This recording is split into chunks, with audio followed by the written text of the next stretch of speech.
देश विदेशातील घटना घडामोडी आपल्यापर्यंत पोहोचवित असलेले एकमेव अग्रगण्य news channel DPA news Marathi, शोध सत्य बातमीचा।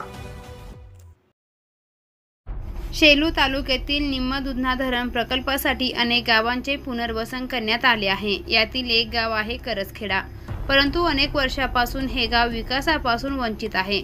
यातच या गावासाठी संरक्षित असलेल्या मशानभूमी, बस थांबा व वृक्षारोपण या जागेसाठी संपादित असलेल्या 26 भूखंडावर अतिक्रमण करण्यात आले आहे।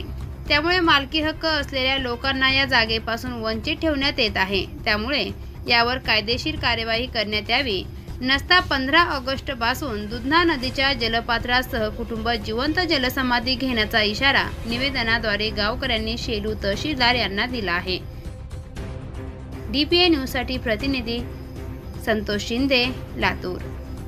ताज्या घडामोडी व अपडेट जाणून घेण्यासाठी आताच DPA न्यूज चॅनलला सबस्क्राइब करा आणि बेल आयकॉन क्लिक करायला विसरू नका।